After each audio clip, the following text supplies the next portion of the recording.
Hello, hello, hello, and welcome everyone to this month's LinkedIn LoveIn. Thank you so much for joining me. We are live on LinkedIn, and today I'm joined by Kaye King. And Kaye is a marketing mentor. She's the founder of the Marketing Sanctuary, and she's here to talk to us about marketing and specifically, of course, marketing on LinkedIn. So, hello, Yay. Kaye, welcome. Hello, Judy. Thank you so much for having me. Hello, everyone. Yeah, I'm really happy to be here. Fantastic. That's really good. That's a good start. Tick in the box. Always Fantastic. happy to So, chat marketing. yes, it's like, you and me, I like chatting LinkedIn. You love chatting marketing. Yeah, Yes, it's going to be good. So actually, it's really interesting, isn't it? Because this all came about because we were having this exact chat where we were talking yeah, about business owners and how common it is for them to feel nervous about marketing, but also marketing on LinkedIn and using LinkedIn as a marketing platform.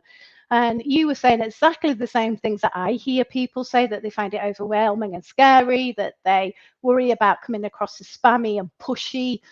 And I know that your whole ethos, your whole thing around marketing is debunking those myths so that, there's no fear, confusion, or, overwhelm around marketing, which is fantastic. So I know that you'll have some fantastic tips to share with us today about how we can promote our business on LinkedIn in a way that feels right for us. So I'm really looking forward to that.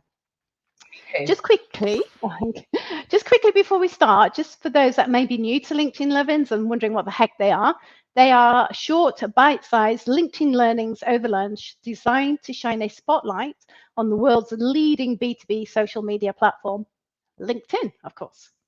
So every month I'm joined by a guest expert who shares their expertise on subjects that will support your LinkedIn activity and results.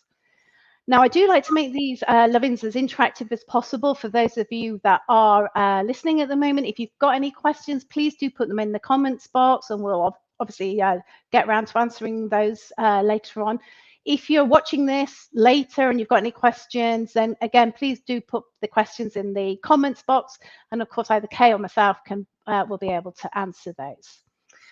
So let's get started, shall we? Yep. And I'd like to first of all ask you, Kaye, how do you use LinkedIn? Because I know you're a big advocate of LinkedIn and I know that you love it, but you didn't always used to love it, did you?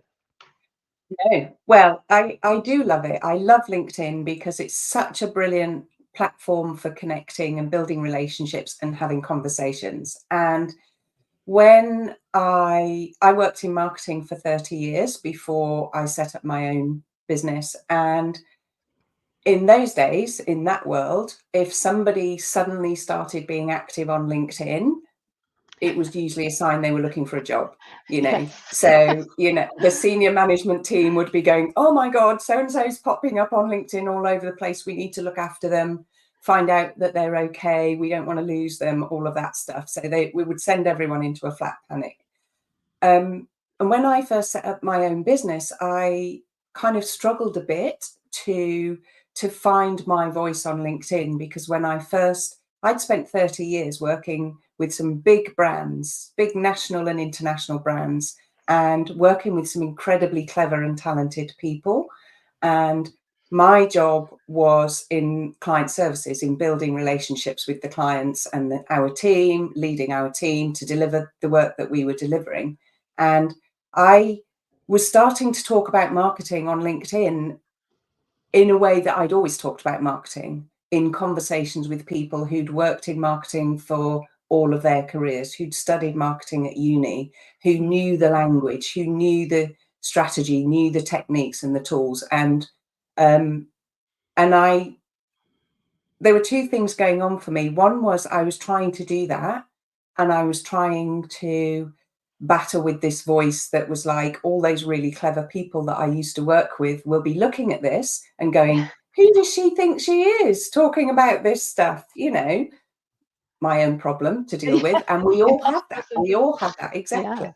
So that was stopping me doing stuff. And also, I was trying really hard to kind of get stuff out there and tell people what they should be doing to make their marketing more effective. I was talking about strategies and all of that stuff.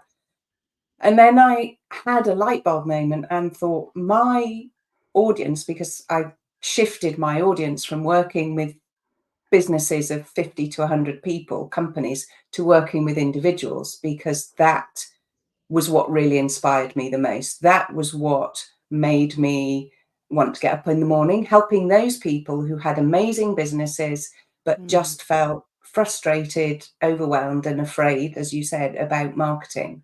So I knew that I could help these people. And I started to realize that those people weren't connecting with any of the language that I was using, because it was completely wrong for them.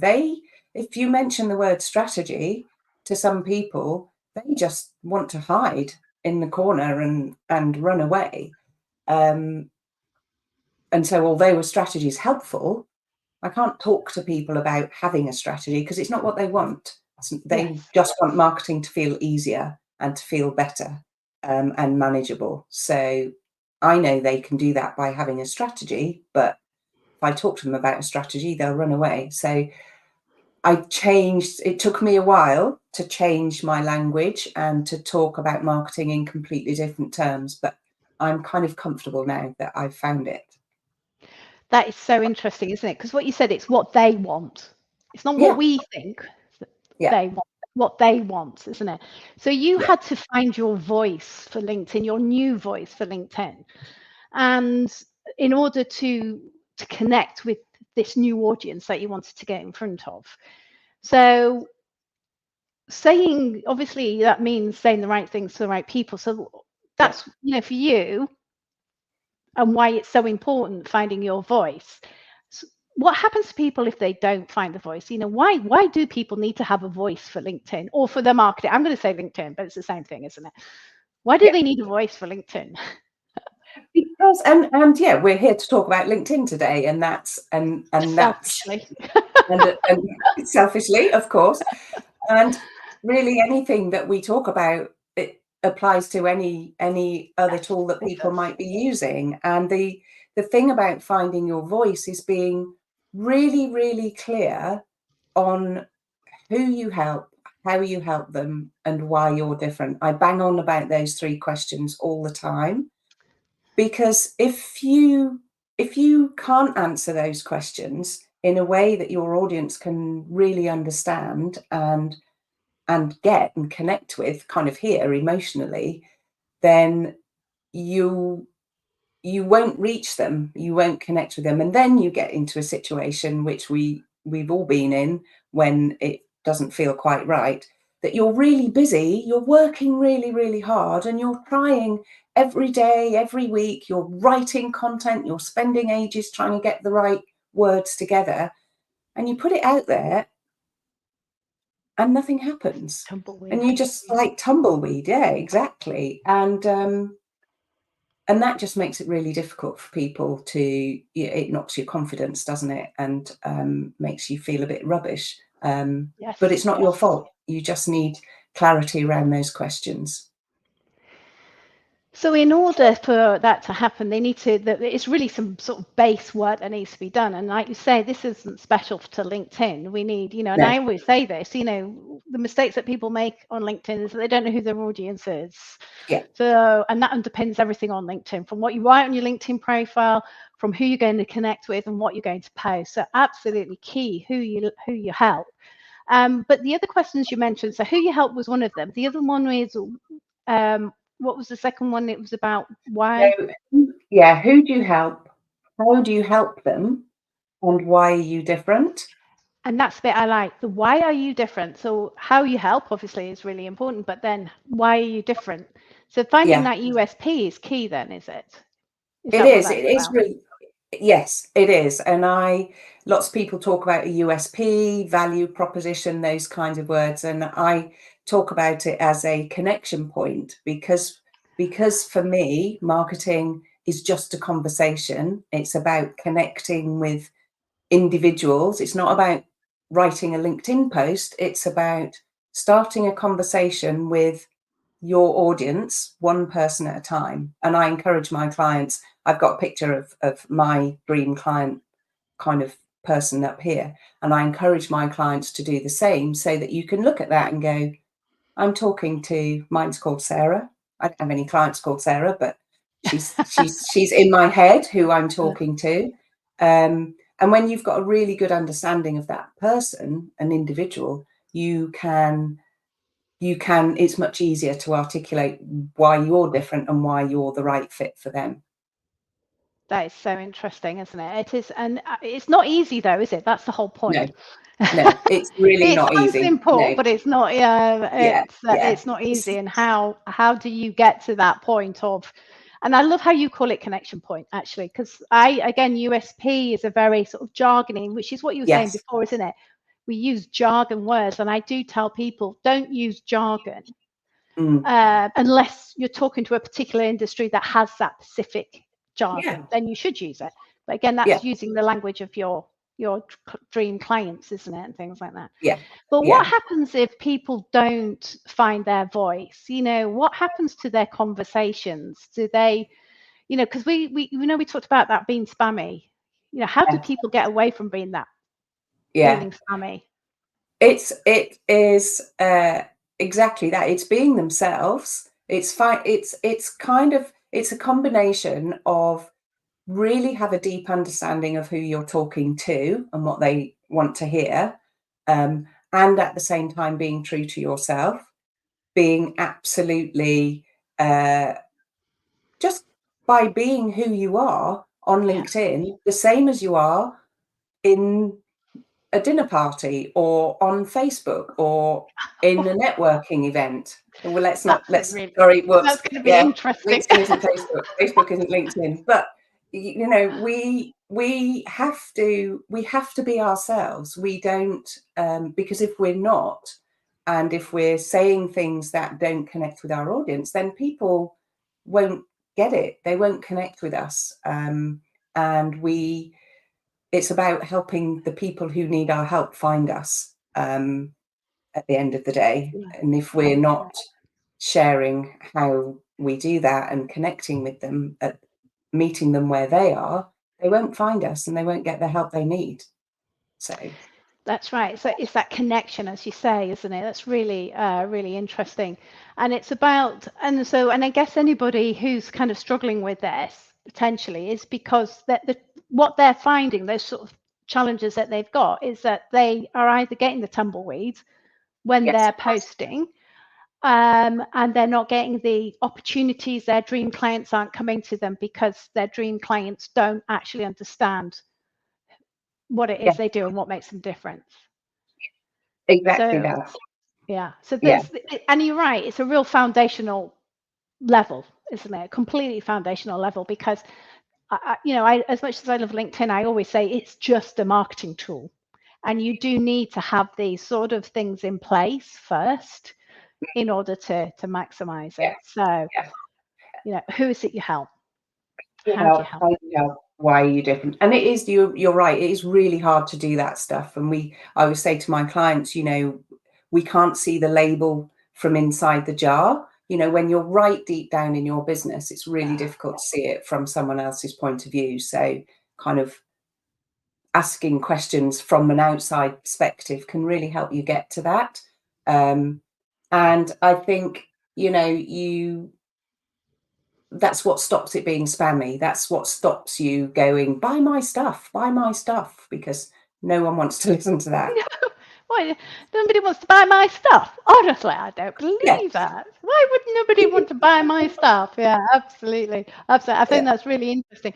So it's quite. Let's just go back to this thing about LinkedIn, Facebook, all that kind of because what you say, your voice is your voice, and it's about being the overused word of authentic, I guess, but it's about being true to yourself and stuff, isn't it?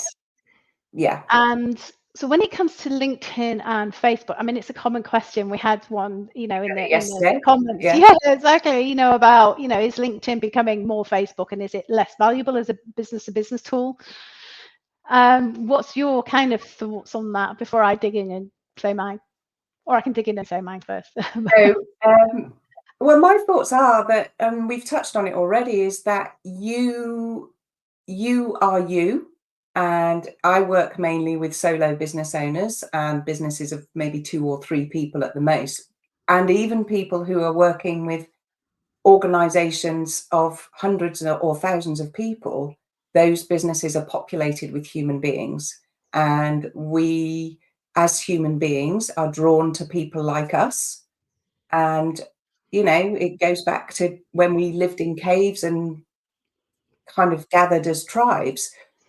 We were safe with people like us. So if we're not sharing a little bit of who we are, then the people out there can't connect with that. They don't know who we are. They don't know if they're people like us. And we all want to work with people like us. So I think if you are sharing a little bit of who you are, a little bit of your personality, you don't have to be overly personal, sharing stuff that you don't feel comfortable sharing, but showing a little bit of personality, there's nothing wrong with that. It helps people get to know you better, and want to carry on the conversation, you know, because that's what marketing is at the end of the day. Just a conversation. I Just love a that. conversation. I love that. I think that's a really good point. And it is about having that person. I love it because you call it personality. I called it personable, and it's a kind of same sort of thing, isn't it? And again, it comes back to who's your audience and what do they want to know.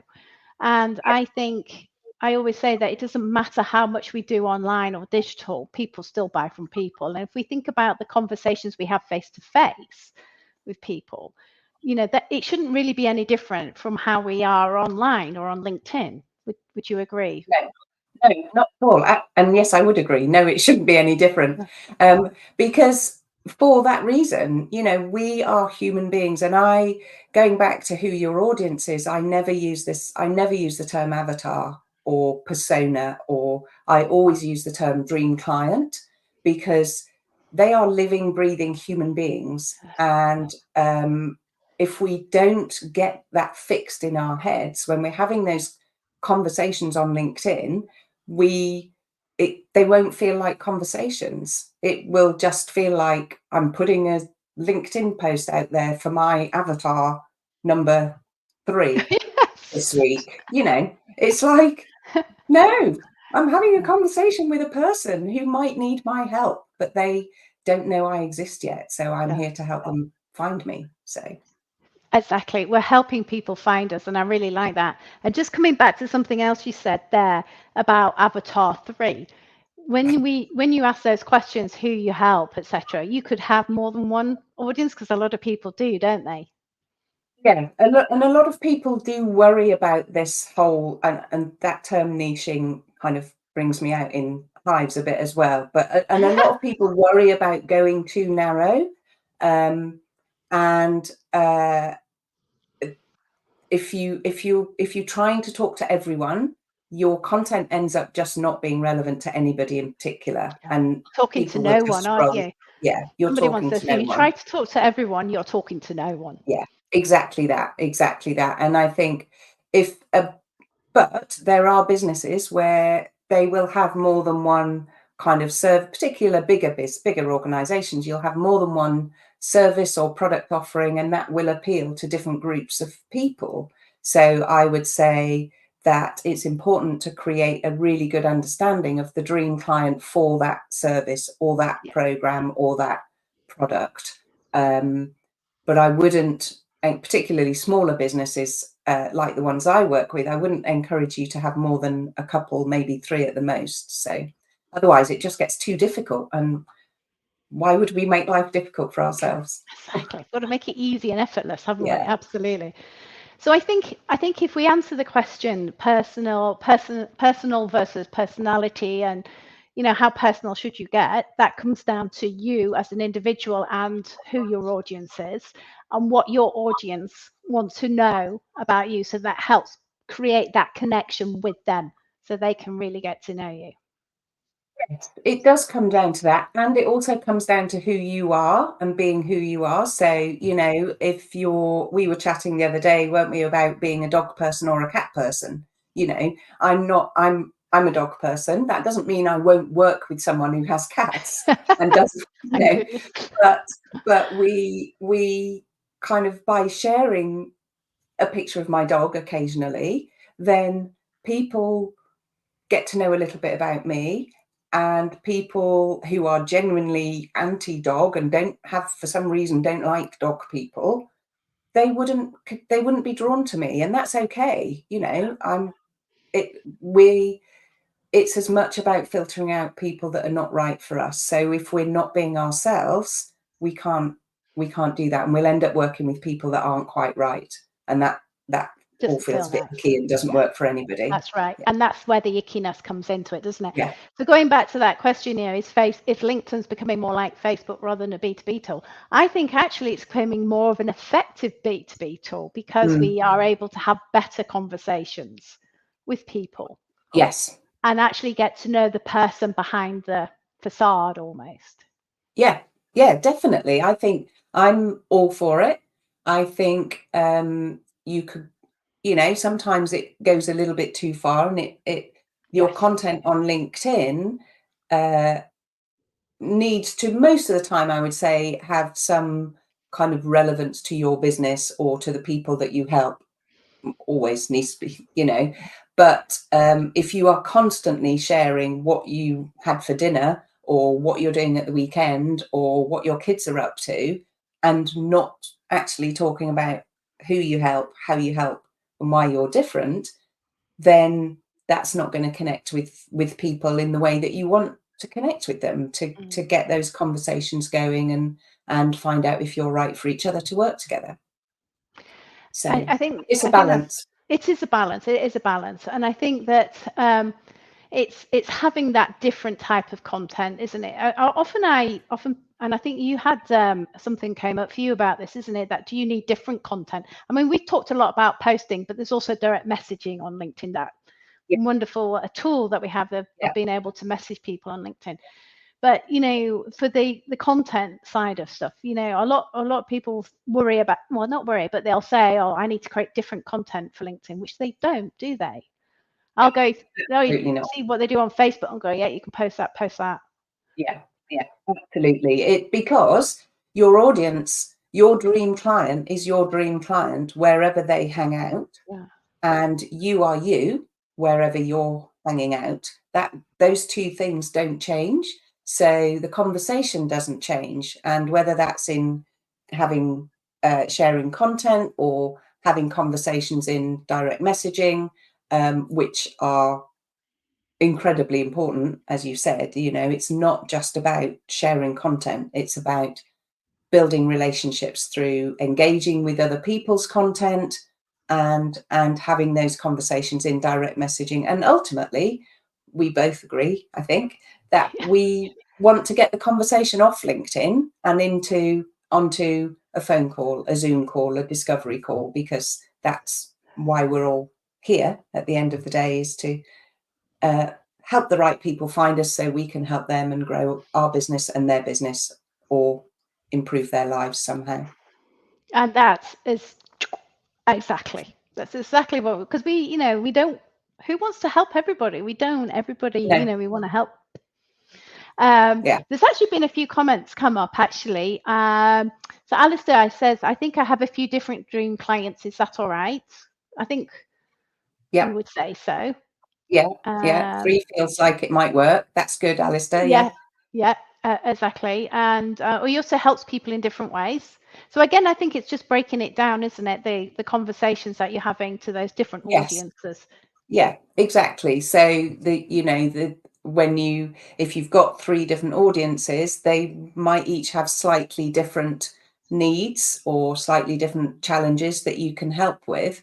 I worked with an IFA once who, when she first came to me, had 9 different dream clients, target audiences, and she was tying herself up in knots. And actually, when we looked at it, there was a lot of similarity.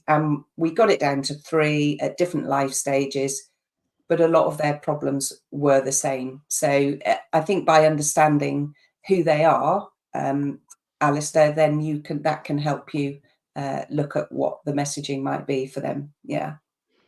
I think this question from Nick's a little bit deep. Do you really know who you are? And what helps connect to your real self?